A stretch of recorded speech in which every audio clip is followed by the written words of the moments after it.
The Suns. Kevin Durant left the arena in a walking boot, expected to miss 2 to 3 weeks. Suns, Nick, have 16 games remaining on their schedule, currently 4th place in the West. Yeah. How do you think KD's absence affects the Suns' title chances? I mean, I think it's not quite devastating, but a brutal blow in the worst-case scenario for him. I mean, Rick, if I were to say who are the players in the league, star players, that you have the highest level of injury concern for, he's now one of your top 3 draft picks. Kawhi, Anthony Davis, and Kevin Durant, to me, would be the 3, with LeBron probably 4th because of the age and what we've seen the last few years. But post-Achilles, his body does not seem to be able to hold up, and he always had a body that you were worried about, but for a dozen years, it was like, you have no reason to worry about it. He had the 1 foot injury where he missed basically a whole season with the Jones fracture, and other than that, he was 70-plus games basically every year. He played all 66, the 66-game season. He had a couple 80, 81, 82-game years, and now since the Achilles, he obviously played 0 games that next year, 35, 55, 42. And here's the other part of it, Rick. It's not just now the Suns are going to have trouble climbing in the seeding. It's that he's going to have less time to gel with these guys. And I know everybody says, Kevin Durant gels instantly with everyone. Well, yes, to a degree, but you still want to get on the court. But the other part of it is this. Their first-round series could be against Dallas, could be against the Warriors, who some people still believe in, could be against the Lakers, could be against the Clippers. Good teams, right? Teams that could throw a real scare in you. And my experience last few years, Rick, with NBA injuries is when a guy comes back, he ain't going 38 minutes full bore. It's like, okay, here's 21 minute, and so I think for the Suns, this absolutely opens the door to them getting bounced in round 1. Depending on when he comes back and how healthy he is. And I feel terribly for him, but I think it's a potential disaster for them. Yeah, and 2 of the other guys that you could add to your list are also Phoenix Suns and Chris Paul and Devin Booker. In terms of guys that you look at and say they've had difficulty staying healthy through the course of an entire season. So I'm with you on that. And keep in mind, Kevin, this isn't the first injury this year where he's missing significant time. So where he is conditioning-wise and being able to ratchet up and go to the next level in the postseason where everything gets more difficult, I was not as high on the Suns' title chances as a lot of people were. I believe that the winner, the champion this year, is going to come out of the Eastern Conference, and whoever is coming out of the West is going to be essentially cannon fodder for that team out of the East. Strong.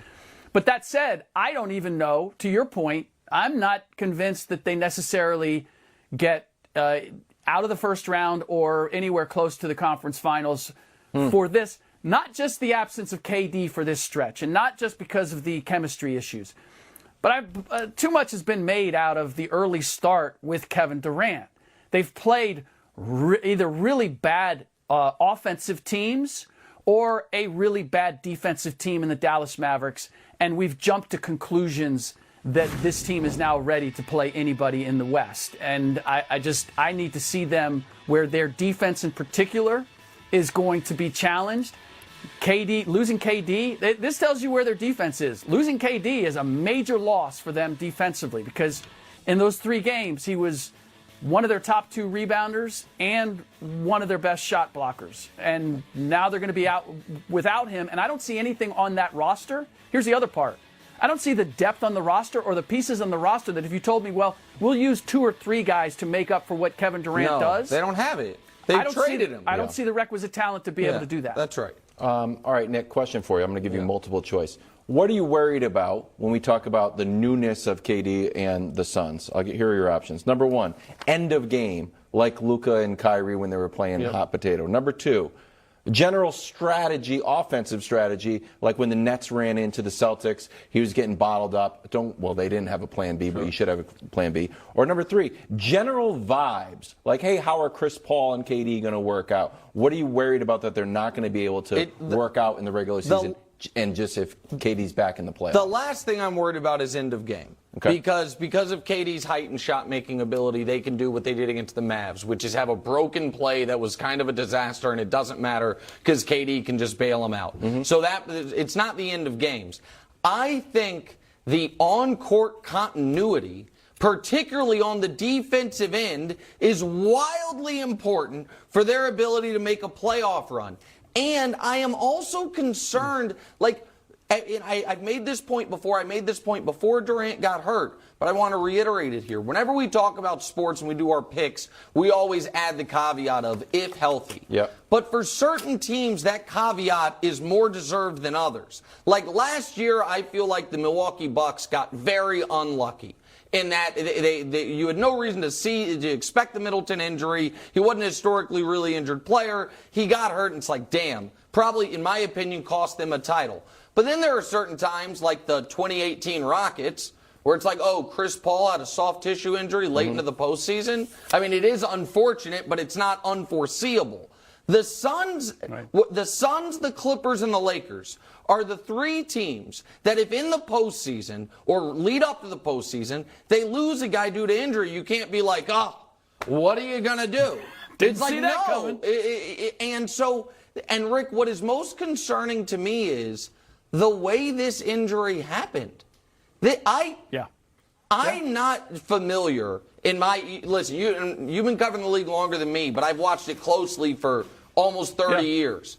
I don't remember a star player getting hurt in layup lines to where he misses time. Like, I've seen a guy, something tighten up on him in pregame, obviously he misses the game. Right. But for him to be, I'm making my debut to I'm leaving in a walking boot and I didn't play in the game, I've never seen it. And it does make me concerned about how, for lack of a better term, fragile Kevin Durant is at this point. Yeah, it's hard to argue. You know what? I'm giving you a TV hug right Thanks, now. Rick. I'm giving you Appreciate a TV that. hug because I believe like we're on an agreement streak. Well, here. we're talking Lakers in about 10 minutes, so that'll change. Don't worry about it. But We'll get back on track. Okay. Yeah, no, I'm with you, and this is actually a reflection of the change I believe that people are not taking into account, which is we have this idea that it's star power that wins you championships, and that you need to have 3 stars, you need to have big stars, and that's how you build a championship team. And what we've seen over the last couple of years is that is not the case, whether it's load management or it's just the inability to avoid major injuries.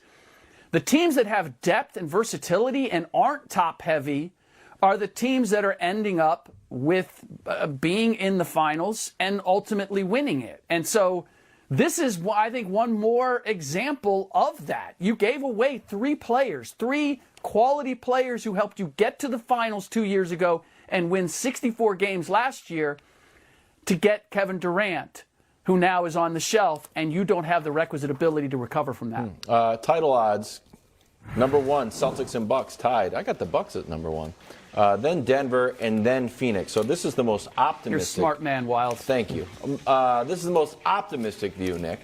If the Suns do win a title, how much credit will Kevin Durant deserve? Well, I think you'll deserve massive credit. I don't look at this as like, oh, ready-made. I thought the Suns' window, I don't care they won 64 games last year. I thought their window was closed. I thought that Luka closed their window on them. Their window maybe even closed the year before in the finals up 2-0. But I didn't look at them as a real championship contender. So I would give him massive credit. I want to go to you, though, Wilds, because you're the be-kind guy. You wanted to discuss this, so you go ahead. Well, I think it would be strange. It would be another weird title for Kevin Durant, Rick. And if every other team there, it's like, well, the Bucks battled back and the Celtics got over the hump, and finally the Joker was able to justify his MVP. If Kevin Durant comes in the middle of the first round, wins a handful of games, and wins Finals MVP, I don't know how we're judging his legacy. It's like, all right, he got another one, so now all of a sudden he's got 3 Finals MVPs, and people won't like any of them? I'll like them, but I think it'll be strange. Well, this is exactly what it is. He will win another title, and he won't get the credit he deserves for having won it.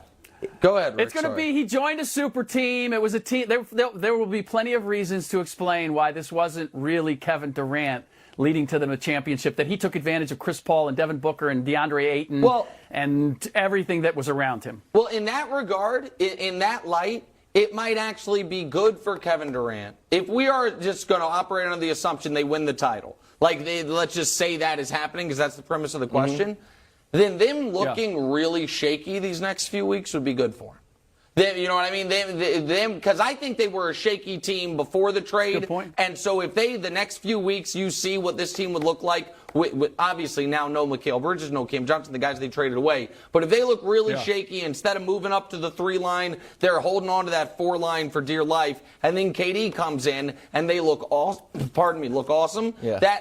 I don't think it's a super team either way, so I'll give him credit. I've always been a Kevin Durant guy. You guys all know that. But I think maybe that would be what's best for him, for you media jackals trying to take away from Kevin Durant's legacy. Fair point. Listen, I want the guy to get his first title more than anybody. Oh, okay, see, there we go. I Nice little do. twist. He's the best player Are ever the without Lakers a ring, man. He the deserves hottest a title. team in the West? They have one.